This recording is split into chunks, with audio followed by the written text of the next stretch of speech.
Welcome back to FasTrax Cars. I'm Kevin Matlo, and I got Dan here with an absolutely unbelievable 1964 Corvette Sting Ray. Dan, welcome to my show. I'm glad to be here. Tell me a little bit about your car. Well, funny story. This is actually my very, very first car. I bought this when I was 18 years old in 1985. Yeah. Like I said, first car. I didn't have it for very long. I actually ended up selling it the following year in 1986. And I regretted selling it, of course. 38 years later, which was last year in 2024, I decided to go on a mission and find this car. Yeah. And of course, I kept the VIN number, so that helped a lot. Mm-hmm. And so with some help of some friends and social media, I was successful in finding where the current owner was, which was in Niagara area in Ontario. Oh, yeah. And we went back and forth. He didn't want to sell it. And luckily enough, he called me back and said he changed his mind, and we were able to strike a deal. I flew to Toronto and bought the car and waited 7 weeks. They shipped it here. So reunited with my very, very first car. I'm lucky. I'm very, very lucky to be able to buy it back. And luckily, it still has the original numbers matching engine, thank God. But it's in pretty much the same car. So it's original, numbers matching. Still numbers matching, automatic. Other than a paint job, it's original. And new carpet. Yeah. So but otherwise, it's original. It's a body-on restoration. Yeah. Yeah. Wonderful. Yeah. Very rare. Yeah, it's pretty cool. It's fun. Rare. You know, it's not the biggest horsepower Corvettes, you know, it's not the Holy Grail 63 or the 67 big block. It's just a sentimental car. It's my first baby that I worked so hard to buy when I was 18 years old, and it was more about fixing my screw up of selling it. I lived with regret for so long, and I just had to fix that. Absolutely. And I wanted a car back, so I lucked out, and here it is. You know, you say not the Holy Grail though, but honest to God, for us to walk by, I walked by this car probably a dozen times today, doing other videos and talking to people, and I had to find you when I got a chance. Oh, that's cool. I had to do a video of this car. Oh. It's amazing and it looks great. It's special. It's very special. What's also unique about it is the VIN number on this car it's a very, very early. It's actually car number 00147. So it's the first 147th car. So this car was manufactured in September 4th, 1963 is when it rolled out of the plant.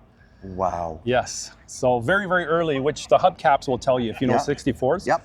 There's two finishes. There's the polished ones like this car, and then they painted them silver. Yeah, sort of a little more matte. Yes. So these are the polished. So just at first glance, if you know they're 64 Corvettes, you can see, hey, that's an early 64 just by these hubcaps. So it is VIN number 147. So 147 cars away from having that split window. Which is the Holy Grail. One of them, yes. Yeah, one of them. Yeah. So everything else original. What kind of shocks are in this? I think they're KYBs. They're not the original ones. Okay. So yeah, they've been updated. But it's still the original drum brakes. It's all stock. It's the last year for drum brakes in the Corvette. Yeah. Still the original carburetor. It's pretty much, it's and still 4-speed automatic? No, it's the optional 2-speed engine. 2-speed, wow. Yeah, 2-speed was actually an option. Yeah. Yeah. So which is also a lot more rare. Yeah, this car is actually, other than air conditioning, it's pretty much has everything. Yeah. Power steering and power brakes in this era was actually an option. Yeah. A lot of guys did not order it, and also has power windows, which is pretty cool. So really, the only thing it's missing that I can really think of is air conditioning. Yeah. That's which kind of was an on and off option back then. People didn't want it, they didn't want it. California, I'm actually surprised it doesn't have it, because most California cars did. Yes, that's right. That's a good point. But I laugh. I tell my wife, I said, this is a girl's car. And she didn't think that was very funny. And I said, hon, think about it. So in 1964, the base engine was a 250 horse, which was this car. So it's the base engine, because you know guys like horsepower. Oh, of course. Guys always go for the highest horse. So it's got power steering, power brakes, what makes it, you know, a nice user-friendly car. Daily driver. And it's got, look at this pretty color, you know, and power window. So it's got all these luxuries with the low horsepower. I said, I think this car was built for a woman back in the day. I really wish I could meet the family who ordered this car and see if I'm right. Yeah, that would be, that's the next mission. Yeah, trust me, I've thought about it. Yeah. Contact the dealers if they go through the records. And yeah, the dealership unfortunately is no longer in business. Gone, right? Yeah, they packed up in the 90s. So, but you know what? You never know. I might throw something out on social media, join some Corvette groups in California, and see if I can find the original owners. Who knows? There's a lot of information out now on the internet. Yeah. Social media is fantastic for doing that kind of thing. Absolutely. And the exhaust is still stock factory? Still stock, it's just straight dual exhaust. It's going to have a nice rumble to it, but it's not going to be obnoxiously loud. 100%, exactly. Yeah, perfect. It's quiet, just a nice cruiser. Excellent. Yeah.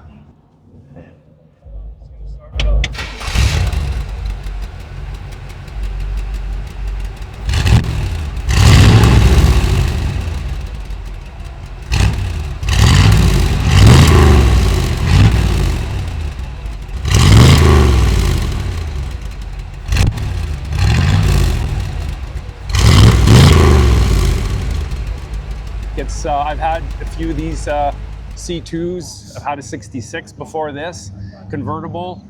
But anyway, I love it. It's just sentimental reasons. I wanted my first car back, so I'm very, very lucky. I've got a 1981 as well. So when I sold this in 1986, I took the money and I went and bought a 81 Corvette from the original owner. Well, I still have that car today. And it's a low mile 81 with only 54,000 kilometers. So, holy wow. So I have my first Vet and my second Vet still in my life, which is pretty cool. Not many people can say that. Yeah, of course. It's in a little bit better condition than when I sold it. It was repainted 11 years ago. And but anyway, it is the same car I sold back in 1986. That's amazing. Yeah. I love it. I love it. It's pretty cool. Similar story for me though. Not quite the same, but my dad had a 64 Chevy Impala that he sold. And I've been trying to get it back into my stable because he sold it and didn't give it to any of us, which is fine. He had 4 boys, didn't know who to give it to. But I'm trying to find that car. I keep saying it. If anybody knows where that Impala is in Kelowna, call me. I need to get it back. But same idea, but I've been unsuccessful so far. So what I did with this car was pretty neat. I joined Facebook groups and put the word. So I went back into my photo albums from the 80s, and I took pictures and I posted them on social media saying, I'm looking for this car, VIN number so-and-so. And I did have some responses which helped me to get to this car. The third owner, after I sold it, he actually saw my ad. And he responded, but also this car is from California. When I owned it in 1985, I knew that. I had the importation paperwork, and but what I didn't know was who imported it into Canada or Alberta. And through social media and on Alberta Corvettes, the fellow who he actually went to LA, he bought it at LA Fairgrounds. His name is Art. He contacted me and said, boy, that sure looks like the Corvette I imported in 1982.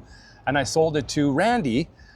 And I was like, oh my God. I responded and said, yes, I bought this car from Randy.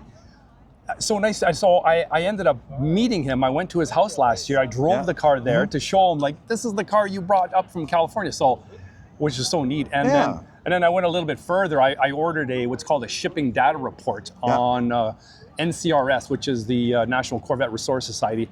I gave them the VIN number, and because I wanted to know where was this car sold new, just because I knew it came from California, but it could have been sold anywhere in North America. Anyway, so I found out that it was sold brand new at it's called Sean Law Chevrolet in Hollywood, California, on Sunset Boulevard, and I didn't know that back. When I owned it in 1985. So I put a lot of this piece of the puzzle together in this search for the car, and And I was able to hunt down the Sean Law license plate frames, and you know, it's just fun. Absolutely. Yeah. Thank you so much for talking to me about your car, Dan. I Absolutely, do you're appreciate welcome. your Yeah. time. It's one wonderful story. I didn't you. know anything about the story. All he said to me is there's a story about this car, and I didn't expect that. So thank you very much. I appreciate your I love time. sharing it. That's pretty cool. Yeah, I'm lucky again, like I said, to have it. Thank you. You're welcome. If you're an automotive enthusiast like we are, like, comment, subscribe, and don't forget to turn on the notification bell so you're alerted when new videos go live. We post videos weekly, and this is completely free.